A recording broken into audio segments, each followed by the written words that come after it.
Today, a very Germanish review of the Hyundai Ioniq 5 here, the EV test with Autobahn and full speed. With Thomas and Autogefühl, and I recommend to go full screen and watch full length.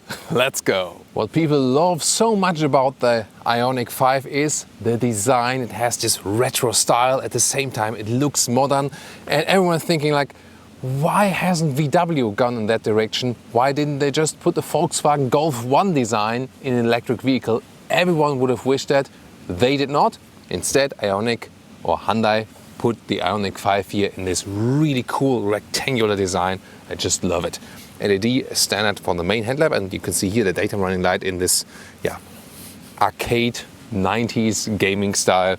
That's really cool. And gravity gold is the color for today. Also had the white one at our earlier test, also looks quite fancy. The length at 4.63 meters or 182 inches, so it is actually a little bit longer than it looks. It looks like a smaller compact hatch, but actually not. So it really competes with the other mid-size EVs, mid-size for European taste actually, like the VW ID.4 or the Tesla Model Y, for example, Ford Mustang Mach-E, and later on in the driving part I will also draw more comparisons and so on. 19 or 20-inch wheels. These are the 20-inch wheels, really large, more this closed aerodynamic design. If you want more comfort, go for smaller ones because there are no more sophisticated suspension upgrades to be bought here or something. Then these crossover wheel arches, again these nice inserts here for this technology style look. The door handles here, they fold out when the car is opened, like at the moment, or then they are actually, just one with the chassis when they're closed. And here, strong C-pillar, once again, kind of Golf style. Wow, and also that rear design, I can just applaud Hyundai for that again. Look at that. We just love this retro, computer game styling. It's just awesome. So from all these competitors, I think the Ioniq 5 and the Ford Mustang Mach-E, they just look coolest, don't they? Tell me your opinion in the comments. They have different models on sale. They have rear-wheel drive and also all-wheel drive models. Rear-wheel drive more goes into 8 seconds something acceleration figure. And here the all-wheel drive, the strong one, all-wheel drive model, 5.2 seconds in the acceleration figure. The charging flap is right here on the passenger side on the right. And once again, also here this design here when it's recharging is really cool. DC charging up to, with the gloves it's really kind of tricky, up to 220 kilowatts. But the thing is, it's just working when the battery is preheated. So when you're speeding it on the motorway for quite some time and then go to the fast charging station, then you have an advantage and really recharge really fast. Yeah, but the thing is, when you go, especially in winter times, to a fast charging station and you haven't speeded on the motorway, then you score figures like these. I've tested it, and then it's just, like mediocre, like 70, 80, at some point then 100 kilowatt.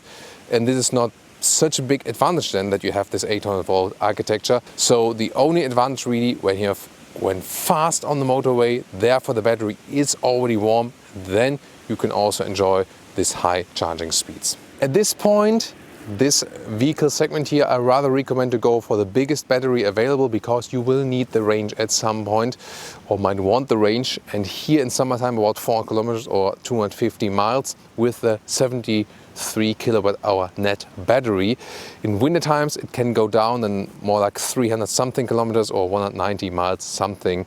Of course when it's really cold outside, or also you use the throttle a little bit more, This is the car key, and when you open it, see here, folds out with the handles, and close it, fold in. Well, it's really nice. And on the key you also have here these park functions. So we've tested it before, and then you can also remotely park in and out your vehicle. Grabbing these handles is not the most practical thing to do. Door closing sound. That is very nice, good sound. And a very cool and bright interior here, love that style. And also high build quality, soft touch here, red contrast stitches. Very futuristic interior, cleaned up, really tidy from that design. Look at that here. You get fabric seats as base, and then you can get also slick surface seats, let's call them that way, because the difference is when you are in Europe, these here are from animal skin. which doesn't make sense for a sustainable EV especially.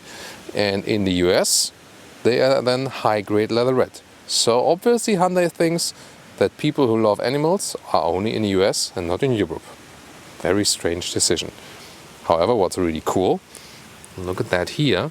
This is here for these, this is like a 1,000, 1,500 euros option. And then you have these relax package, and then, for example, here, then you can also put that whole seat here backward, like this. And then you kind of have this relaxed lounge seat. It works with the driver's seat and the co-driver seat. And then you can also, put that seat upward like this. So, and then overall, they call it the zero gravity seat. And you can do it with both seats and then maybe, start snuggling. And here the passenger seat, it also works here with the side control like this. It slides backward first, then it goes like this. It looks like my hand would be doing this, right? And then also the front part goes up like this. And now you have this, cinematic or snuggling setup with both seats. Yeah, bright animal skin, we have a problem. The thing is, there are new leatherette materials. We have a special video about that, where this wouldn't be no problem at all. Here I cannot wipe it clean, but with new high-grade materials, you can easily wipe it clean, and it's no matter which color you pick. Yes, super relaxing indeed. This is one of the unique features of this vehicle here. Wow, and here now you can also see this really clean interior setup. Can enjoy it even more. Just relax and for example, enjoy while the charging station is active and getting your vehicle ready to drive again. So just need the driver or the passenger driver then to enjoy together with you together. Well, and the normal driving position is also decent. Steering wheel up, down, in and out. A little bit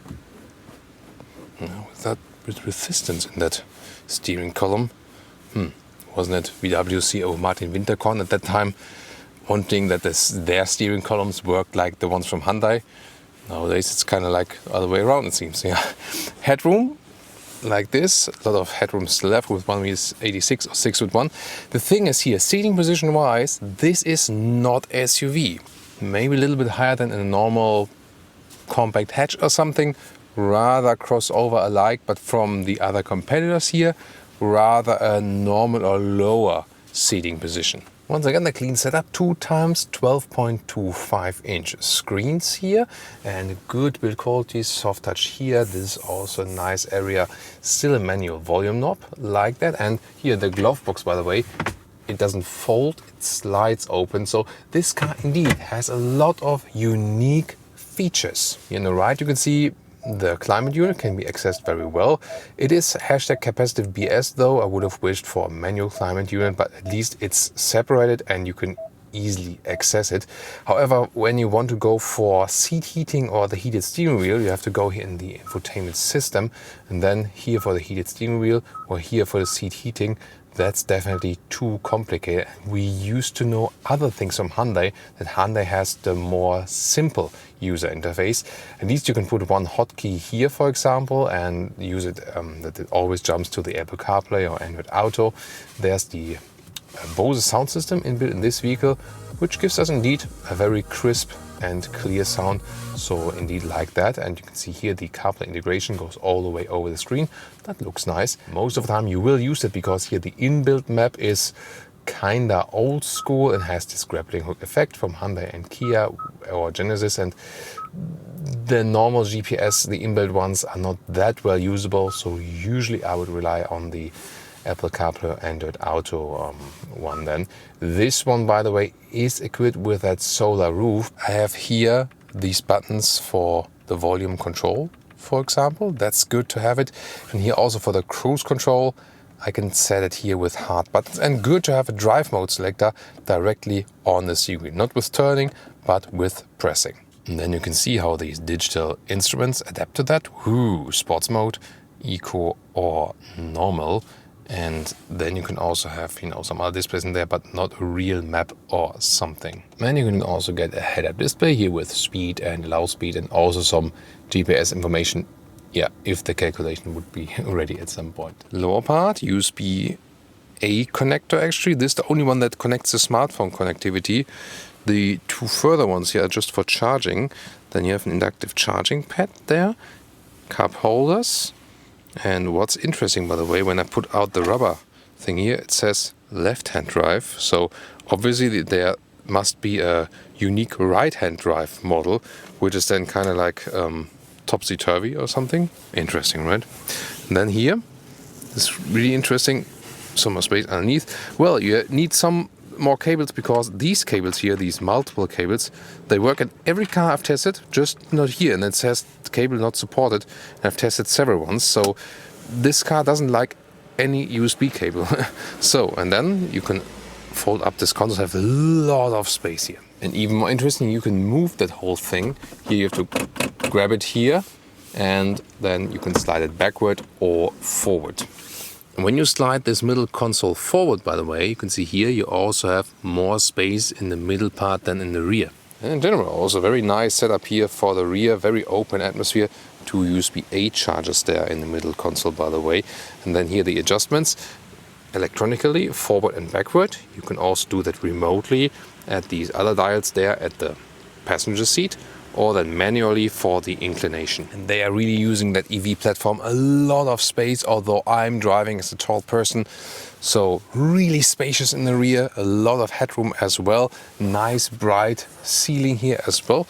And then you can see here how you can change the inclination here in the manual way, or go forward here to get a little bit more trunk length on demand, or backward then for the most legroom. In the front you do have a frunk, however it's really tiny. Speaking of tiny, 530 liters for that trunk, and the thing is, it's not especially high. That's the thing. So here to the cover, it's really shallow. Here the cabin trolley hardly fits underneath like this. They say they put this one here in a wobbly way that you can also like secure luggage like this, but yeah, Here 1 meter or 40 inches in width, that's actually okay. The length here is almost 1 meter or 40 inches, so you can use it. And here the overall total height here, like this, about 74 centimeters or 29 inches. Below here, by the way, hardly any space for any cable. You rather have it flying around here, or then put it in the very tiny frunk when the cable is small enough. Thomas's driving lounge, Ioniq 5. German motorway, Autobahn, and here we put it to the sports mode, woo. And then we'll do 40 kilometers an hour to, let's see, 100,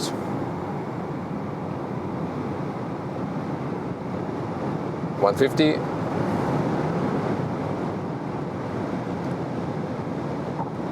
180, and here we go, top speed 188 kilometers an hour. Yeah, very spontaneous acceleration, and of course gets quite noisy in here, but not too loud, and really stable here now at high speeds. Very good to control also from that steering wheel. And let's see now, I released the throttle. About the recuperation, yeah, strong recuperation definitely. The lane change is really good. I have good feeling over the car, very good handling indeed. 20-inch wheels are mounted here at this moment. Feel quite sporty actually, so they make it definitely sportier. If you want more comfort, go for smaller wheels. Now of course the energy consumption went up all the way.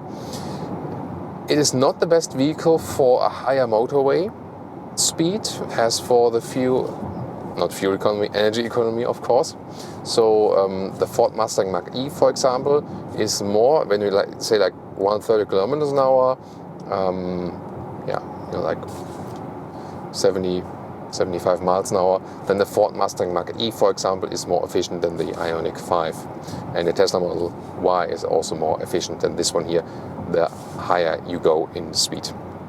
The range, summertime, and well, in winter time when it's not too cold and you don't hammer the throttle all the way, You can score some 400 kilometers or 250 miles. That's comparable to most of the other competitors. Just the Tesla Model Y is better in that respect because it is more efficient. And well, here now, of course, when we hammer it out on the motorway, the range drops down. In that sport mode, is the maximum acceleration from that all-wheel drive, so front, cross, rear motor. And in general, you know, it's really spontaneous as for the throttle input and so on. Let's see here, steering feel. I can change it here on the steering wheel, the drive mode. Here the steering is lighter than in the normal mode, for example. When I hit the throttle, it just has some more or less delay, you know. Delay as for this relation, because still, when you're in the normal driving mode, the electric vehicles still have kind of no delay and have extreme spontaneous acceleration. So a lot of fun to drive. It also doesn't feel SUV-alike, more like normal compact hatch-alike or crossover-alike. So from these EVs we have been testing, here the Hyundai Ioniq 5 feels kind of less or the least SUV-ish. You know, thinking about the trio of VW ID4, Skoda Enyaq and Audi Q4 e-tron, more like crossover SUV all in direction. The Ford Mustang Mach-E, Mach-E you say then, it's really funny by the way, because we say in Germany it's like Mach. Yeah, so that one also already feels more SUV-alike. Yeah, and then this one here, I mean, you see it from the outside, yes, and a lot of people look at this car, by the way. So the guys next to me now, they're also watching us here at the moment, saying like, what is this guy doing there? And oh yeah, is that a car review? Let's check it out, you know. Oh, they're hitting YouTube now, I see it. Yeah, what's up?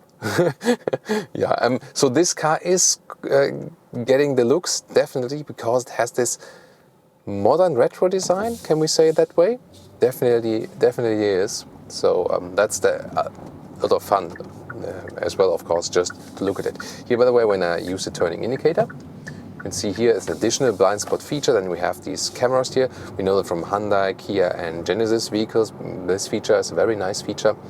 And here on the steering wheel, by the way, we have also all the controls here, for example, for the cruise control and also for the lane keeping assist. But what's really cool is that here, when you use the turning indicator, for example, this is so lovely. Just, you know, the feedback the turning indicator gives you, and also that thing, you know, like the button around galvanizing it, or here also the shifting lever. This is so great. This is really a lot of fun when controlling this vehicle. What else very important? The recuperation is being controlled here via the shifting pedals. And here, by the way, now when the traffic light jumps to green, there's like a left bend. And we can put it to the sports mode once again. It's really good to be able to change it here at the steering wheel. Here.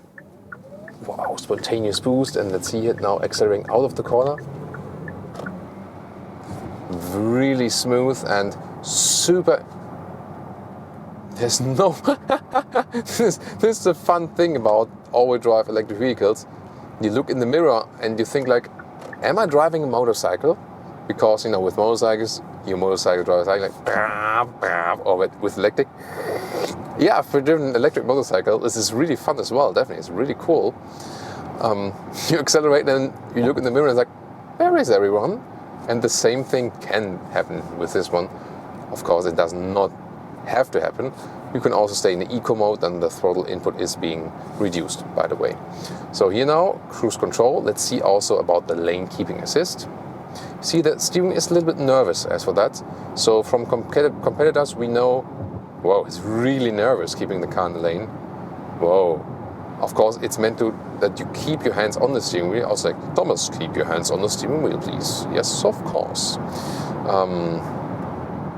Yeah, really nervous lane keeping assist. So we've experienced that one definitely better.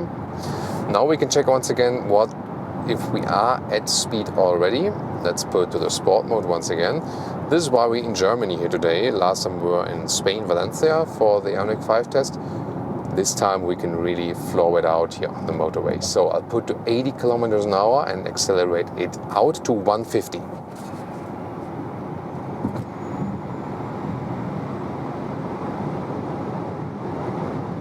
Yep, that's it. So that was the 80 kilometers an hour to 150 kilometers an hour sprint. And here now in this, is that a Mercedes B-Class overtaking us at 150 kilometers an hour? Sure is. Well, welcome to Germany, guys. Okay. Yeah, so lane change here now at higher speeds.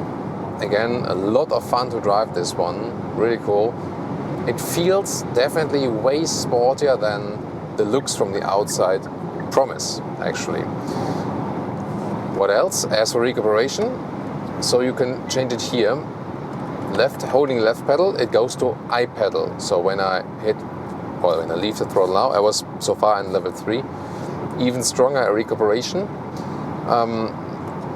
I usually want to use that I pedal, but always when I restart the vehicle, that one is going away and it starts at level 3 again.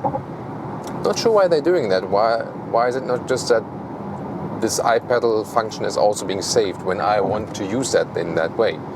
So usually with electric vehicles, I tend to use harsher recuperation, just using the throttle pedal, and that's to me just easier to control. It's the way to drive EVs, and why not? And you just learn it to use it gently when you are driving with passengers, because you cannot apply so many G-forces on your passengers so that you're driving all the time like so then I'm like, I experienced that myself when I'm being shuttled in electric vehicles and the shuttle drivers are driving the EVs for the first time, getting out and I'm really feeling sick. Big problem with electric vehicles. So especially as shuttle drivers, or when you drive, family father, family mother, you're driving with your family, you have to learn to drive these powerful EVs in a gentle way, not to put stress on your passengers. Maybe some kids will find that funny, but others will also maybe, have something against your wide seats here in the vehicle and in the back. Right, kids?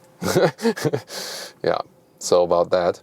So maybe let's put it into the normal driving mode, that we don't accelerate it out that harsh anymore.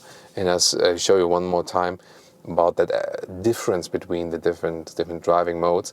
At the moment here, again, the I pedal, I can just use the throttle pedal all the time, go to acceleration, and then living off the throttle, immediate deceleration. Level 3 here, I reduce it with the right shifting pedal. Yeah, still stronger than level 2, level 1, level 0. And level 0 is then indeed, I let it roll, and it keeps rolling. So, at times it can be, I really have to turn off that lane keeping assist. Super annoying. So the lane keeping assist, so irritating with this vehicle. I would not use it indeed. Yeah, there's just one vehicle where the assistance systems are even worse, and that's the Tesla Model Y. And yeah, Tesla fans will probably hate me for this, but I can just stress again, the Tesla Autopilot is the worst system on the market, period. And I say that because I've tested every single assistance system from every single manufacturer there is, and Tesla one is the worst by experience. By thousands of kilometers I've driven, it is not really usable. At least in Europe, I've heard it is better working in the US, because they can use the system there in a different way, or just have more kilometer of experience by their camera systems. But here, I'm not using the Tesla Autopilot because it's so bad. I rather drive myself. It has so many false positives or false negatives. So recognizing something when there is nothing, or the other way around, not reacting when there's something. So about that. So assistance systems wise, Ford is very good in that one. Audi here in that segment has also done a very good job. Also in the VW and the Skoda, the assistance systems are really good, for example. So that's definitely a thing. It's not that it's but lane keeping assist is really bad with this one. The other systems are actually working quite well. So the main thing about this vehicle here for me is it gives you also, while driving, this rather unique feeling, driving something special, driving something that goes into the future. So excellent driving characteristic, super good in handling, a lot of fun, very powerful, nice from that steering, really crisp and direct, and of course the excellent charging speed if the battery is already preheated. So when you have been, Janine talked about it earlier, when you have been hammering the motorway all the time, that's where it usually comes into play that you want to do fast charging. Then the fast charging is working at these promised high speeds, but not when you did not hammer the vehicle. That's the thing here about the recharging. So yeah, this 800 volt infrastructure then, or architecture as you say, is then at some point a little bit of a marketing gag, not working in a in such a way than it does with the Porsche Taycan or with the Audi e-tron GT.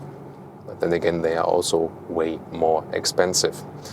So once again, a very good EV, no doubt about that. To me, it is not the best EV on the market. As for the Kia EV6, it comes close in very many respects. The technology is kind of the same they're using here in the Hyundai Ioniq 5. Of course, a little bit different from the user interface, and also a little bit better as for the trunk, for example. A little bit more efficient, but most of the stuff we told you today about this vehicle will more or less also count for the Kia EV6. And if you want to check out more EV episodes from these competitors, which are really interesting because they are coming more and more very close here definitely, then you should tune in to the competitors, for example the Tesla Model Y and the Ford Mustang Mach-E. Oh, and the police also says hi. Gladly I kept the speed today.